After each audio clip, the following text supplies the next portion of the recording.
ये एफआईआर जब दर्ज हुई, राखी सावंत को जोर का झटका लगा। अगर मेरे पास कुछ है तो वो है मेरा ईमान। अटेंशन की इतनी भूखी है कि जब मन चाहा अपना इंस्टाग्राम अकाउंट डिसेबल कर दिया। इंसान को कैसे ठगा जाए, उसके जज्बातों के साथ खिलवाड़ कैसे किया जाए, उसको जेल की हवा कैसे खिलाई जाए, ये नॉलेज है आपके पास? कौन किसकी नकल उतारता है, आप ये बताओ। जहाँ तक मुझे याद है कि जिस दिन राखी सावंत के एकेडमी का लॉन्च था, उस दिन पूरी मीडिया और राखी सावंत खुद तैयारी में थी कि सब जाएंगे और कवर करेंगे, लेकिन ऐसा हुआ नहीं। राखी सावंत सीधे पहुँच गई पुलिस स्टेशन और वहाँ पर घंटों बैठी रहीं। और उसके पीछे का रीज़न कोई और नहीं था बल्कि थी शर्लीन चोपड़ा, क्योंकि शर्लीन की एक कंप्लेंट की वजह से राखी को डिटेन किया गया था। कुछ दिनों बाद हमने देखा कि शर्लीन ने सब कुछ भुला दिया और वो राखी के सपोर्ट में पहुंच गई मैसूर। वहाँ पर फुल ऑन राखी को सपोर्ट दिखाया, लेकिन अब ऐसा कुछ भी नहीं है। शर्लीन एक बार फिर से राखी के अगेंस्ट हो चुकी हैं और आज हम यही बात करेंगे कि आखिर ये रीज़न क्या था। जो हमने एक बार दुश्मनी भी देखी, दोस्ती देखी, लेकिन वापस से शर्लीन अब चेंज हो चुकी हैं। तो ये जो चेंज है, बदलाव है शर्लीन, ये एक्चुअली सभी जानना चाहते हैं। हमने प्रेस कॉन्फ्रेंसेस में देखा, जो आपने थोड़ी बहुत जो बातें रखी, लेकिन आज हम इन डेप्थ इसको जानना चाहते हैं कि आखिर ऐसा क्या हुआ जहाँ पर आपने ना सब कुछ भुलाकर हमने देखा कि आप चली गई थी राखी के पास। मैं आपको बता दूं कि मैंने कुछ भुलाया नहीं। अगर कोई आपके पास आए, आपके सामने रोए और आपसे कहे कि वो अपने किए पर शर्मिंदा है और वो मुसीबत में फंसी है, उसे सहयोग चाहिए आपका, तो क्या आप मानवता के नाम पर पूछेंगे नहीं उसे कि क्या सहयोग चाहिए, क्या कर सकती हूँ मैं आपके लिए?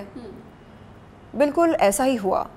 सबसे पहले आपको बता दूं कि राखी के ख़िलाफ़ मेरी कोई लड़ाई थी ही नहीं।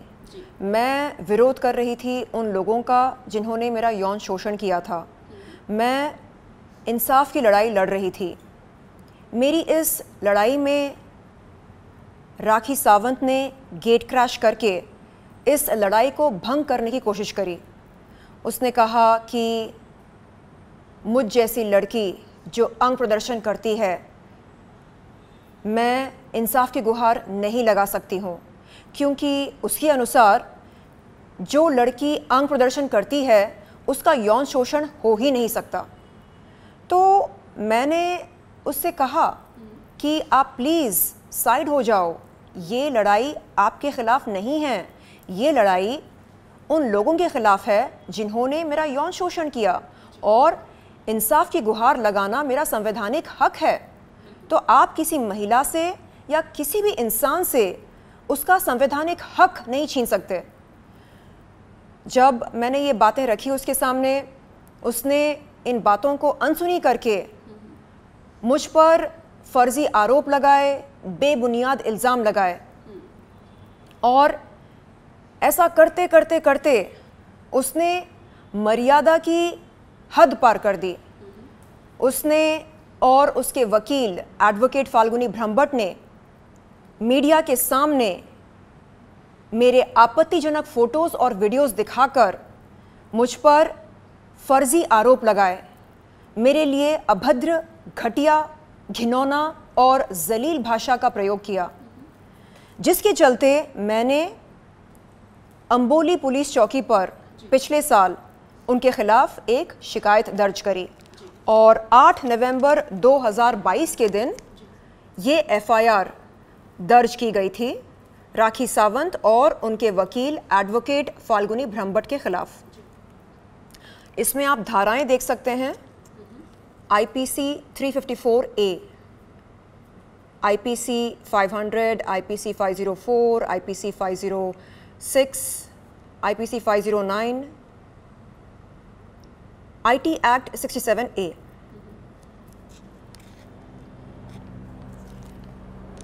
तो ये एफआईआर जब दर्ज हुई, राखी सावंत को जोर का झटका लगा। उसे लगा, अरे कौन है ये माइका लाल जिसने मेरे खिलाफ एफआईआर दर्ज करा दी। तो मैंने राखी से कहा कि राखी, ना आप ना कोई भी इंसान कानून के ऊपर है।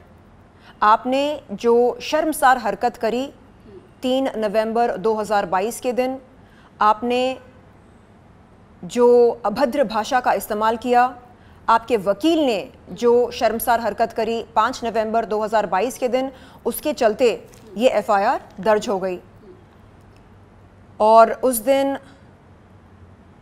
वो पुलिस चौकी में बैठी रही ये सोचकर कि क्या वो गिरफ्तार हो जाएगी या नहीं, और हमने सब ये सोचा कि शायद गिरफ्तार हो जाएगी, लेकिन पुलिस ने कहा कि गिरफ्तार करना नहीं करना ये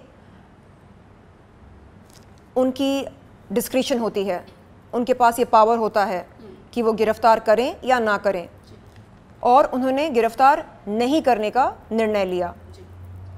हाल ही में मैं अंबोली पुलिस चौकी पर जाकर ये जानना चाहा कि क्या अभी तक इस एफआईआर के चलते कोई चार्जशीट फाइल हुई या नहीं, और अगर नहीं हुई तो देरी का कारण क्या है, इस देरी की वजह क्या है।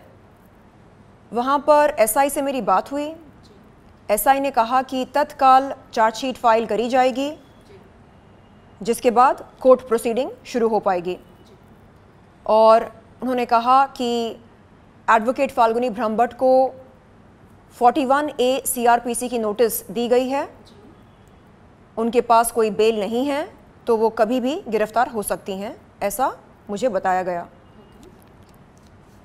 अब आपको बता दूं कि इस एफआईआर के दर्ज होने के बाद क्या हुआ।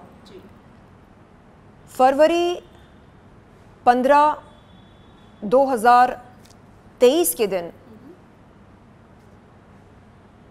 राखी और मैंने एक प्रेस कॉन्फ्रेंस रखी थी सनन होटल में। उससे पहले क्या हुआ, वो मेरे घर आती है राजश्री के साथ, हम यहीं पर बैठे थे, वो रोई मेरे सामने, उसने माफ़ी मांगी, कहा कि वो अपने किए पर शर्मिंदा है, और उसने कहा कि मैं आदिल भाई को भाई ना बोलूं। मैंने कहा क्यों नहीं, जब आप मेरे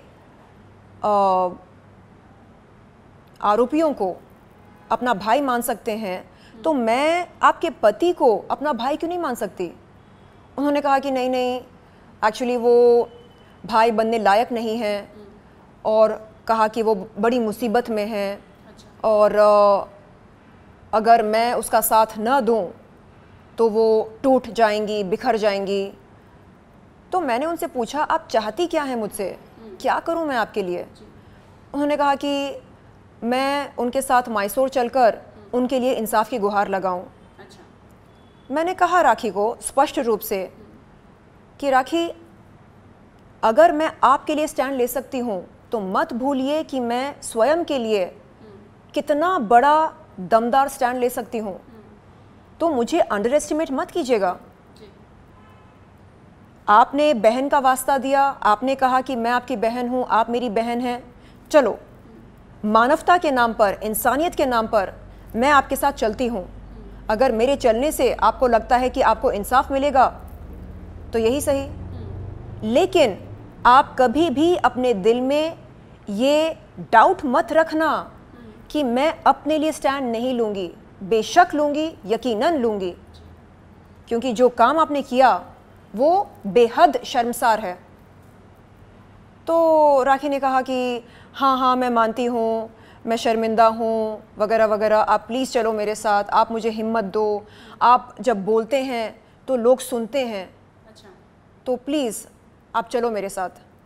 तो मैं गई और वहाँ पर मैंने कुछ घंटे बिताए मैसूर में, और वहाँ पर आदिल के दोस्तों से और उनके जानने वालों से मुझे कुछ ऐसी बातें पता चली जो नहीं बताई गई थी।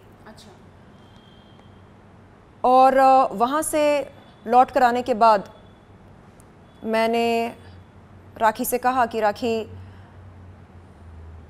ये जो आप मुझे बता रही हैं ये सब एक तरफा है।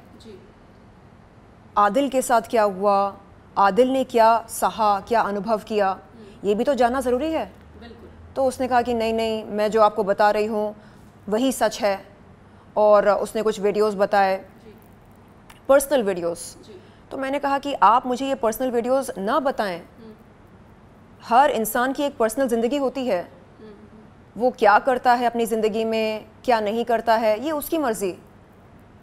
तो उसने कहा कि नहीं नहीं, उसके साथ गलत हुआ, बलात्कार हुआ, ये हुआ, वो हुआ। और मैसूर से लौटने के बाद उसने मुझसे कहा कि मैं उसके साथ दुबई चलूं उसके एकेडमी लॉन्च के लिए। और आपको बता दूं मैं कि जब मैं मैसूर गई तो फ़्लाइट टिकट्स की बुकिंग मैंने ख़ुद से करी। अच्छा। उसने चाहा कि मैं उसके लिए भी टिकट्स बुक करूं, जो कि मैंने करी। और दुबई के टिकट्स की बुकिंग मैंने ही करी। तो कल के दिन अगर वो आपके सामने आकर ये कहे कि शर्लिन चोपड़ा को मैंने घुमाया, मैंने उसके लिए होटल बुकिंग करी या फ़्लाइट टिकट बुकिंग करी, तो आप मुझे बताइएगा, मैं वहाँ पर पहुँचकर उसके झूठ का पर्दाफाश करने को तैयार हूँ, क्योंकि मेरे पास प्रूफ है ना। तो हम दुबई गए उसके एकेडमी लॉन्च के लिए। और उसके बाद उसने बताया कि कोई अवार्ड फंक्शन है जिसके लिए वो चाहती थी कि मैं उसके साथ चलूं। आपको बता दूं कि उस अवार्ड फंक्शन के जो ऑर्गेनाइज़र हैं कल्याण भाई, उन्होंने ख़ुद मुझे व्हाट्सएप किया और कहा कि शर्लिन बहन, क्या आप मेरे अवार्ड फंक्शन में आ सकते हैं अगर आपके पास समय हो तो। मैंने कहा हाँ भाई, व्हाई नॉट। तो वहाँ पर गई मैं, वहाँ पर राखी भी मौजूद थी और हमें अवार्ड्स मिले। और उसके बाद हम जब मुंबई आए, उसने नेल आर्ट स्टूडियो में मेरे सामने एक कागज़ पेश किया जिसमें एफआईआर को वापस लेने की बात लिखी थी। अच्छा। आप वाले एफआईआर को? जी जी। मैंने उससे कहा कि राखी, मैं ऐसे कागज़ पर कतई दस्तखत नहीं करूँगी, कभी नहीं करूँगी। आपको मैंने बताया था कि अगर मैं आपके लिए स्टैंड ले सकती हूँ तो ख़ुद के लिए मैं कितना बड़ा दमदार और वज़नदार स्टैंड ले सकती हूँ, ज़रा सोचो। और अगर मैंने ख़ुद के लिए स्टैंड नहीं लिया तो ये ज़माना मुझ पर थूकेगा, मैं मजाक बनकर रह जाऊँगी। ये देखो, बड़ी आई दूसरों के लिए स्टैंड लेने, पहले खुद के लिए तो कुछ कर, खुद की इज्जत तो बचा, ऐसा कहेंगे लोग। तो मैंने कहा कि प्लीज़, इस बार आपने ये कागज़ मेरे सामने पेश किया, अगली बार मत करना। It's not right, it's unacceptable. तो वो चिढ़ गई और उस दिन से दोबारा हमारे रिश्ते में दरार पैदा हुई। अच्छा। और फिर उसने मीडिया के सामने आकर मेरे ख़िलाफ़ बयान देना शुरू किया, ये कहकर कि ये देखो नकलची है, नकल करके रोज़ी रोटी कमाती है। मुझे अजीब लगा, क्या ये वही राखी है जो मेरे घर पर आई, जिसने मेरे सामने आंसू बहाए, जिसने कहा कि वो अपने किए पर शर्मिंदा है, जिसने कहा कि मैं उसकी बहन, वो मेरी बहन, जिसके लिए मैं मैसूर गई थी।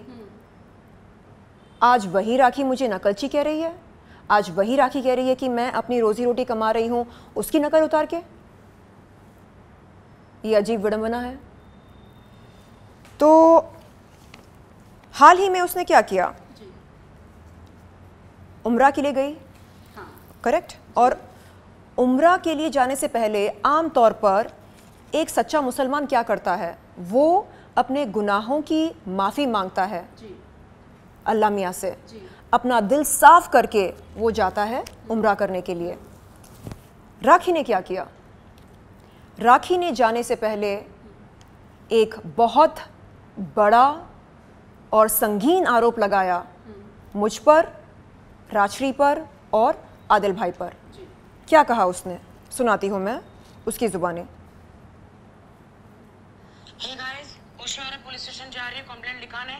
सुबह 6 बजे मेरी फ्लाइट है सऊदी की, लेकिन अभी पुलिस स्टेशन जा रही हूँ। आदिल, राशि, शर्लिन चोपड़ा, इन लोगों ने मिलके मेरा 10 मिलियंस का इंस्टाग्राम उड़ा दिया है। इन लोगों ने मेरा इंस्टाग्राम उड़ा दिया है। तो उम्रा जाने से पहले कोई फर्जी आरोप कैसे लगा सकता है? आप अल्लाह मियाँ की इबादत करने जा रहे हैं, आप एक पाक जगह पर जा रहे हैं, आप सजदा करने जा रहे हैं अल्लाह मियाँ की। तो सोचो आपको क्या करना चाहिए। सबसे पहले अपने गुनाहों के लिए माफ़ी मांगनी चाहिए, दिल साफ करना चाहिए। लेकिन आप क्या कर रहे हैं? आप एक फ़र्ज़ी आरोप लगा रहे हैं।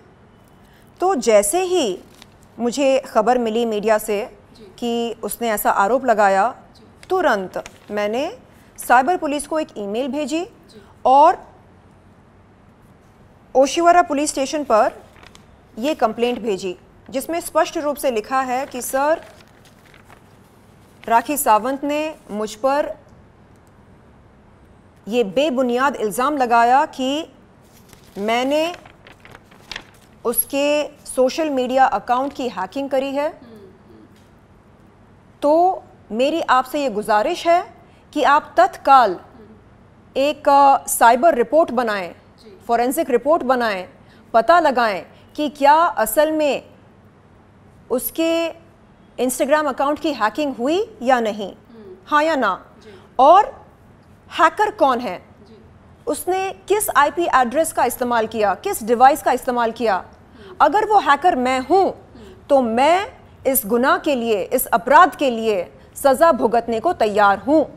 लेकिन अगर वो हैकर मैं नहीं हूँ और अगर कोई हैकिंग हुई ही नहीं, तो मैं अनुरोध करती हूँ कि राखी सावंत को कड़ी से कड़ी सज़ा दी जाए, आपका समय बर्बाद करने के लिए और ये फर्जी आरोप लगाने के लिए। मैंने देखिए किन किन को ये ईमेल भेजी है और ये कंप्लेंट भेजी है। Deputy commissioner of police, senior inspector of police Oshiwara, senior inspector of police Amboli police station, senior inspector of police Juhu police station. तो आप समझ सकते हैं कि उसकी मानसिकता कैसी है।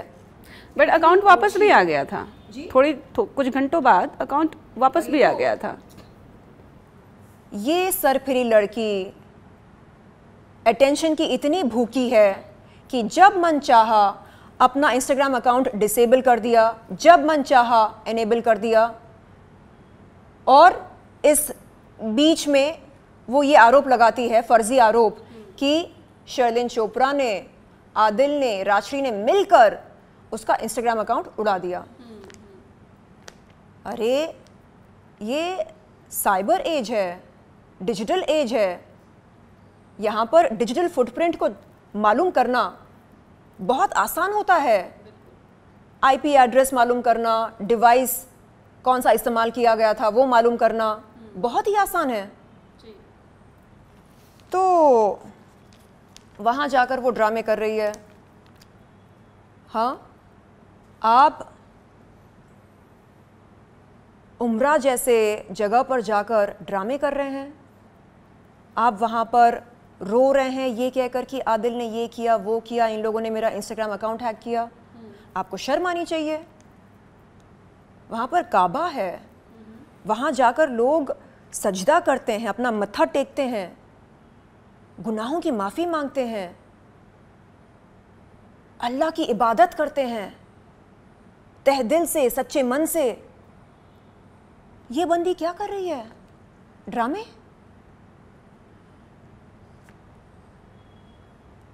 इसने कभी अल्लाह मियाँ से मोहब्बत करी ही नहीं, ये जानती ही नहीं है कि अल्लाह मियाँ कौन है। अरे कभी सच्चे मन से अल्लाह मियाँ के दिखाए रास्ते पर चलकर देखो, कितना सुकून मिलता है, कितना अच्छा लगता है। अल्लाह मियाँ क्या बोलते हैं? हाँ, सच बोलो, झूठ मत बोलो, किसी के साथ फरेब मत करो, किसी को नुकसान मत पहुंचाओ, किसी के जज्बातों के साथ खिलवाड़ मत करो। और ये बंदी क्या करती है? आए दिन लोगों को ठगती है, फर्जी आरोप लगाती है। ठगी वाला मैटर काफ़ी तूल पकड़ रहा है। जो कल्याण जी का आपने नाम लिया, मैं कहीं पे देख रही थी, तो उनका भी कुछ ऐसा ही आरोप था कि पैसे नहीं दिए, कुछ बहुत सारी अलग अलग तरह की बातें आ रही हैं। तो राखी से रिलेटेड ऐसे न्यूज़ आई मीन अब सारी चीज़ें होता है ना कि जब एक कोई आता है सामने तो बाकी लोग भी आ जाते हैं बात करने के लिए कि हाँ भाई मेरे साथ भी ऐसा हुआ, मेरे साथ भी ऐसा हुआ। तो और कितनी ऐसी खबरें हैं आपके नॉलेज में जो हम तो देख रहे हैं, मीडिया वाले देख रहे हैं, जो बाहर चीज़ें आ रही हैं, जो लोग बात कर रहे हैं, बट इस बारे में अगर आप कुछ बताएं तो। देखिए, लोगों को पहले नहीं मालूम था कि राखी असल में कैसी है, या शायद जानबूझकर वो अनजान बन रहे थे। लेकिन अब जब पता चल रहा है कि इस कदर वो गिर सकती है अटेंशन पाने के लिए, लोग हिम्मत करके आगे आ रहे हैं अपनी दास्तां बयान करने के लिए, अपना सच मीडिया के सामने रखने के लिए। राखी को पूरा विश्वास था कि चाहे वो कुछ भी कर ले, उसके खिलाफ मुंबई पुलिस कभी भी एफआईआर दर्ज नहीं करेगी। आपको बता दूं मैं कि मुंबई पुलिस किसी की जेब में नहीं होती है। आप ऐसे कैसे ये सोच सकती हैं कि कोई आपके खिलाफ एफआईआर दर्ज नहीं कर सकता है? आप कानून के ऊपर हैं, आप दुनिया भर के फर्जी आरोप लगाओ और कोई उफ तक ना करे, ऐसे कैसे हो सकता है? कानून सबके लिए एक है। बिल्कुल, कानून सबके लिए एक समान है। तो ये बंदी जो है, क्या बताऊं मैं आपको, इवन जो ये देखिए, हाँ। जिस बंदी का एकेडमी लॉन्च होने वाला है जी। ये बात है 26 फरवरी की।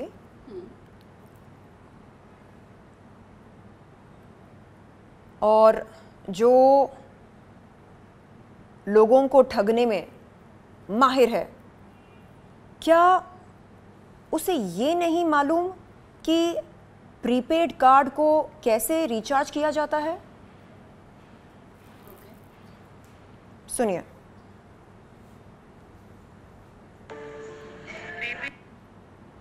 हाँ, ये देखो। आपका आदिल नहीं है, मेरा फोन रिचार्ज कैसे होगा? गुप्ता जी बोल लो ना गुप्ता जी को कि मैं दुबई जा रही हूँ, तो मेरे पास तो कोई भी नहीं है, कैसे रिचार्ज होगा, कैसे क्या होता है? मेरे को कुछ समझ में नहीं आएगा बेबी। शर्लिन, मैं जान, मुझे इसका नहीं समझ में आता है कैसे रिचार्ज होगा, क्या होगा। आदिल था ना तो वो रिचार्ज कर देता था, रिचार्ज कर देता था वो। मुझे नहीं पता चलता बेबी, कैसे होगा बेबी? मुझे नहीं पता बेबी जान। जी, सो आप बात कर रहे थे कि कार्ड रिचार्ज करने नहीं आता है एंड एवरीथिंग।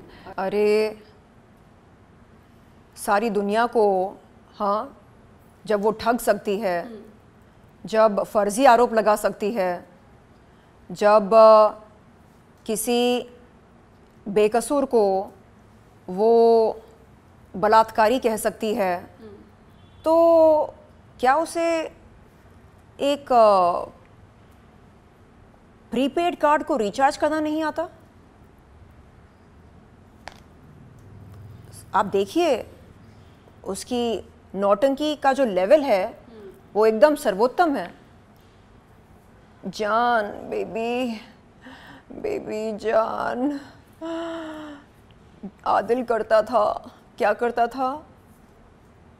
प्रीपेड कार्ड को रिचार्ज करता था। मुझे नहीं आता ये करना, कैसे होता है, क्या होता है? अब्बा, आदिल के पहले कौन करता था? रितेश करता था। उसके पहले कौन करता था? हाँ, वो क्या नाम है उनका? रितेश के पहले कौन था? दीपक कलाल। हाँ, तो वो करते थे क्या इनका प्रीपेड कार्ड? नहीं, आप समझ सकते हैं कि सोच कैसी है। हमेशा टेक टेक टेक टेक, लूटो लूटो, फेवर लो, लूटो फेवर लो। अरे मैं तो कभी ना करूं। कितना होता है? 500 रुपये, 300 रुपये, 400 रुपये? प्रीपेड कार्ड को रिचार्ज करने में कितने पैसे जाते हैं? इतने ही ना? तो आपके जेब में 500 रुपये नहीं है और आप चले एकेडमी लॉन्च करने। आपने ना FIR वापस ले ली है, लेकिन अभी नहीं, कैसे कैसे कैसे मतलब जो पैचअप हुआ था आप लोगों का? नहीं, 15 फरवरी 2023 के दिन सन एंड सैंड होटल में एक प्रेस कॉन्फ्रेंस रखी गई थी। उस प्रेस कॉन्फ्रेंस में राखी, वाहिद भाई, शैली, राजश्री, मैं, हम सब मौजूद थे। राखी ने माफ़ी मांगी और वाहिद भाई ने पूछा कि शर्लिन, तो क्या ये समझा जाए कि आप अपना FIR वापस ले रहे हैं? मेरा जवाब क्या था, आप जाकर सुनिए। मेरा जवाब था कि इस बात का फ़ैसला मेरे काबिल वकील करेंगे, इस बात का जवाब मेरे काबिल वकील कोर्ट ऑफ लॉ में देंगे। ये मेरा जवाब था। मैंने कभी FIR को वापस लेने की बात नहीं करी। क्यों लूँ मैं? और इन लोगों ने, राखी ने बहुत कोशिश करी मुझ पर प्रभाव डालने के लिए, मुझ पर दबाव डालने के लिए, ताकि मैं FIR को वापस लूँ। मैंने बार बार यही बोला कि जो बंदी तेरे लिए स्टैंड ले सकती है वो स्वयं के लिए नहीं ले सकती क्या? सोच ज़रा। तो अंडर एस्टिमेट नहीं करना चाहिए किसी को भी। तो अभी house your bond with, like जो हमने देखा कि आदिल भाई सिर्फ मुंह के नहीं बल्कि रक्षाबंधन के दिन आपने भी राखी बांधी, राजश्री ने भी राखी बांधी। So how it's going, like कितना फुल सपोर्ट? और एक्चुअली मैं जानना चाहूँगी कि वो क्या रीजंस थे जो आपने आदिल को इतना खुलेआम सपोर्ट किया? ये सिर्फ राखी के अगेंस्ट होना तो नहीं हो सकता है, ज़रूर आपने कुछ ना कुछ देखा होगा उस बंदे में। बिल्कुल ऐसी कई बातें मुझे पता चली जिनके चलते मुझे एहसास हुआ कि आदिल का कसूर था क्या। यानी एक लड़का एक लड़की से प्यार करता है और बदले में क्या मिलता है उसे? धोखा, फरेब, विश्वासघात, उसके जज्बातों के साथ खिलवाड़, और उसे कंगाल बनाया जाता है। उसके बाद उसे जेल की हवा खिलाई जाती है। क्यों? उसका कसूर असल में क्या था? यही ना कि उसने एक सरफरी लड़की से सच्चे मन से मोहब्बत करी। तो मुझे लगा नहीं, अगर शर्लिन चोपड़ा पीड़ित महिलाओं के लिए खड़ी हो सकती है तो एक पीड़ित पुरुष के लिए क्या खड़ी नहीं हो सकती? ये भेदभाव क्यों? चाहे इंसान पुरुष हो या नारी हो, अगर वो पीड़ित है, अगर उसके साथ गलत हुआ है, तो मैं ज़रूर उसके लिए सपोर्ट, उसके लिए स्टैंड लूँगी और उसे सपोर्ट करूँगी। तो मैंने यही बात कही आदिल भाई से कि आदिल भाई, जब मैं आपसे पहली बार मिली थी अंबोली पुलिस स्टेशन पर, आपने क्या कहा आपको याद है? आपने बोला, शर्लिन प्लीज़ आप अपना केस वापस ले लो, प्लीज़ मेरी बीवी को माफ़ कर दो, वो सरफिरी है, वो पागल है, उसको माफ़ कर दो, उसके किए के लिए मैं माफ़ी मांगता हूँ आपसे। आपने ये सब कहा। तब मैंने आपसे क्या कहा कि भाई, अगर मैं आपकी बहन होती आप क्या करते? क्या आप कहते अपनी बहन से कि वो आपकी बीवी को माफ़ कर दे? क्या आप अपनी बहन के लिए स्टैंड नहीं लेते? तो मैंने उनको वो बात याद दिलाई। मैंने कहा, भाई आपने भले ही मेरे लिए स्टैंड ना लिया हो, लेकिन मैं आपको भाई मानती हूँ और आपके लिए स्टैंड लूँगी। तब उन्होंने बोला कि आप समझ सकते हैं कि मैं उससे कितनी मोहब्बत करता था, जो उसके किए के लिए मैंने आपसे माफ़ी मांगी और हमेशा उसे बचाना चाहा ताकि उस पर कोई आंच ना आए। तो ये है इस बंदे का प्यार। और क्या मिला उसको? जेल की हवा। एक चीज़ बताइए, आप भी इंडस्ट्री में इतने सालों से हैं, राखी भी हैं, जितना राखी सलमान खान का और पूरे इंडस्ट्री का नाम लेती हैं शायद ही कोई इतना लेता होगा। और वो हमेशा, उनकी बातों से ये लगता है कि वो बहुत क्लोज़ हैं, सलमान रोज़ उनके टच में रहते हैं और सारी चीज़ें, how do you see all this things, you know, and आपको क्या लगता है, बिकॉज आप भी कम सालों से नहीं है इस इंडस्ट्री में, हम आपको कई सालों से, मतलब जब से मैंने जॉब ये जर्नलिज्म ज्वाइन किया है तब से मैं आपको देखती आ रही हूँ, आप हमारे ऑफिस भी आई हैं, बहुत सारी चीज़ें हमने काफ़ी शूट्स किए हैं, तो आप क्लोजली इंडस्ट्री को जानती हैं, कहने का मतलब ये है। इन दैट केस इस तरह से प्रिटेंड करना दुनिया के सामने कि सलमान का कॉल आया था, शाहरुख ने ये किया। देखिए, राजश्री जी ने इस बात का खुलासा किया, उन्होंने बताया कि ये सब बोगस है। आलिया जी का कॉल आया, इनका कॉल आया, उनका कॉल आया, इन्होंने गिफ्ट भेजी, उन्होंने गिफ्ट भेजी, ये सब बोगस है। उन्होंने खुद इस बात का खुलासा किया जी। और ये बंदी जो है ये स्क्रिप्ट लिखती रहती है कि आज क्या बोलूँ मीडिया को, चलो आज ऐसा बोलते हैं कि शाहरुख खान का कॉल आया, कल क्या बोलूँ, कल बोलूँगी सलमान खान का कॉल आया, परसों क्या बोलूँ, हाँ परसों बोलूँगी आलिया का कॉल आया। क्या है ये? ऐसा बोलने से क्या होगा? आपको लगता है कि आपकी विश्वसनीयता, क्रेडिबिलिटी बढ़ेगी ऐसा बोलकर कि इसने मुझे कॉल किया, उसने मुझे कॉल किया? हम तो नहीं बोलते ऐसा, मुझे पसंद ही नहीं झूठ बोलना। तो अगर आप खुद को मुसलमान कहते हैं, सबसे पहले आप झूठ बोलना बंद करो, अल्लाह मियाँ को जानो जी। अल्लाह मियाँ जिस रास्ते पर हमें चलने को कहते हैं उस रास्ते पर झूठ के लिए कोई जगह नहीं है। असलीपन लेकर आओ बाहर, ये आपका असलीपन है।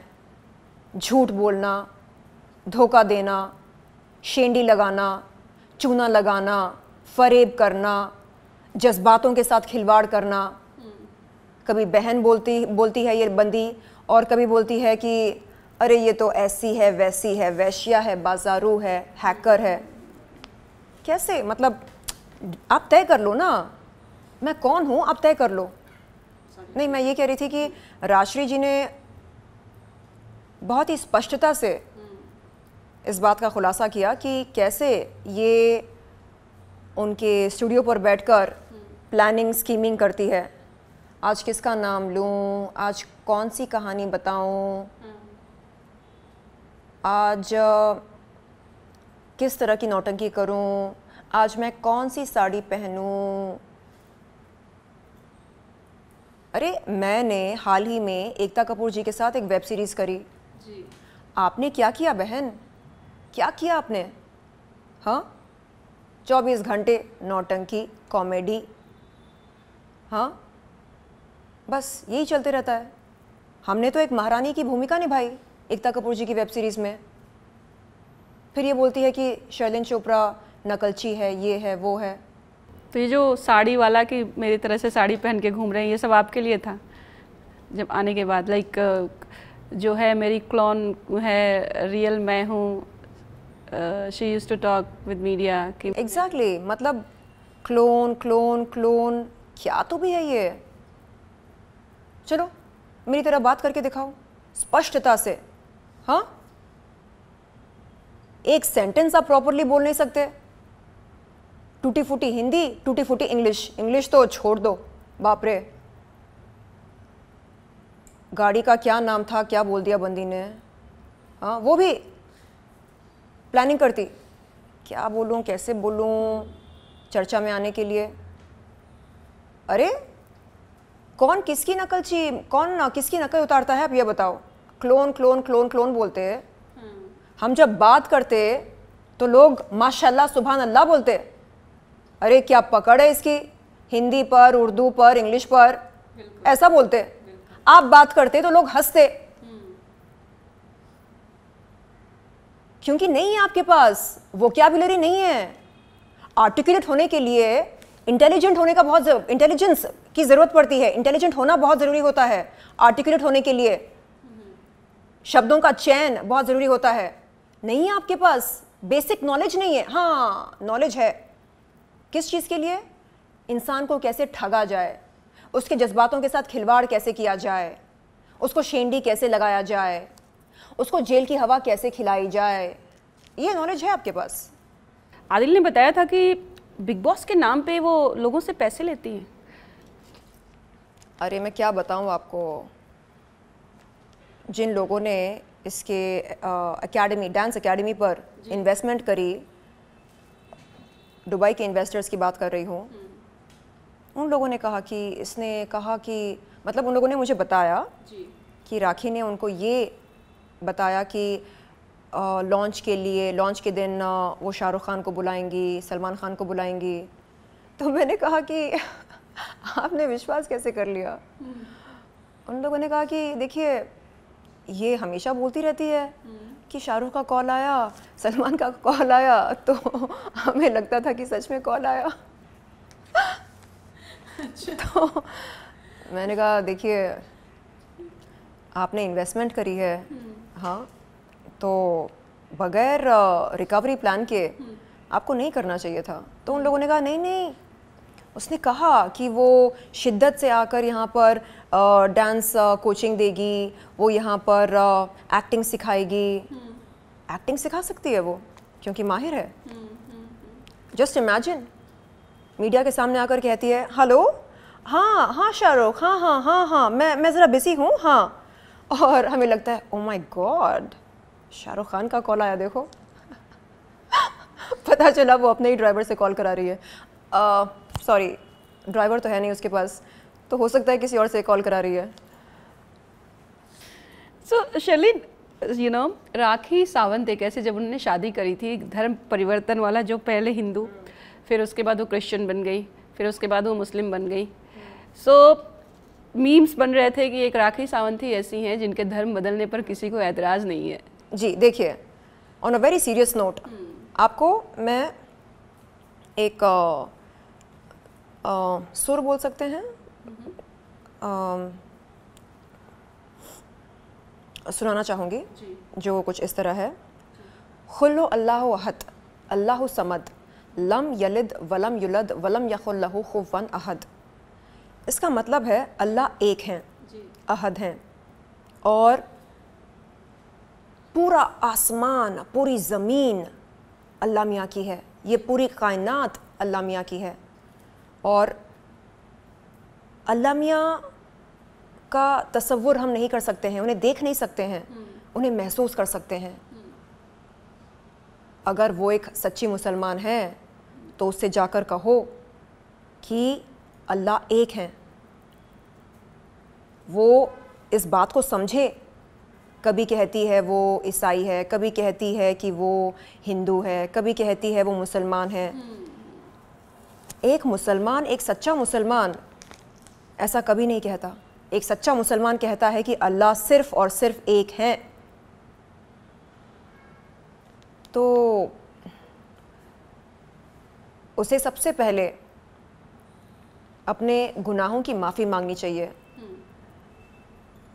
इस देश के और विश्व भर में जितने सारे मुसलमान हैं, सभी की आस्था के साथ ये खिलवाड़ कर रही है। आप किसी भी धर्म के साथ खिलवाड़ नहीं कर सकते। जब मन चाहा मुसलमान बन गए, जब मन चाहा ईसाई बन गए, जब मन चाहा हिंदू बन गए। आप तय कर लो कि आपको कौन सा धर्म चुनना है। नहीं, आपको सारे धर्म निभाने हैं तो निभाओ, निभाओ आप अच्छे से, लेकिन धर्मों का मजाक मत उड़ाओ। किसी की धार्मिक आस्था के साथ खिलवाड़ मत करो। आप कर रहे हैं, सबको पता है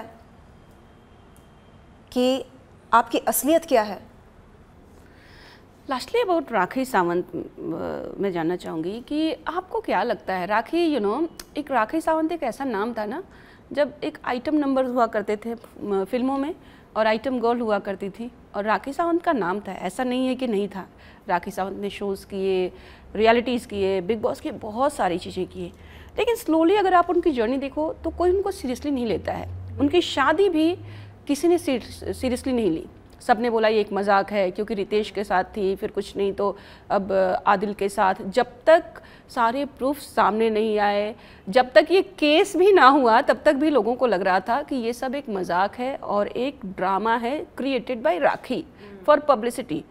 how do I see that, you know, कि एक लड़की जो अच्छी थी, पॉपुलर थी, ड्रामा क्वीन जानी जाती थी, बट रियल लाइफ में इतना ड्रामा कि किसी को भरोसा नहीं हो रहा है कि क्या सच में राखी के साथ ऐसा हुआ है। आज भी लोग पूछते हैं, जैसे उनको पता है कि हम लोग क्लोजली हैं आप लोगों के साथ, राखी को जानते हैं, आपको जानते हैं, तो लोग हमसे पूछते हैं कि अभी भी क्वेश्चन वही है, क्या सच में राखी ने शादी की है, क्या सच में राखी सच है, आदिल सच है, कौन है।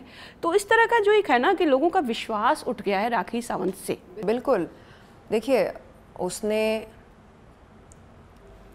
शादी जैसे एक पवित्र इंस्टीट्यूशन का मजाक बनाया। उसको ना शादी की कदर है, ना जज्बातों की कदर है जी। और ना ही अल्लाह मियाँ से मोहब्बत है। तो ऐसे में हम क्या ही उम्मीद रख सकते हैं उससे। आदिल भाई ने बताया कि उनको बिल्कुल नहीं मालूम था कि ये पहले से शादीशुदा है। आप शादीशुदा होते हुए, रितेश की धर्मपत्नी होते हुए आदिल भाई से शादी कर लेते हैं, क्यों? इसकी ज़रूरत क्या थी?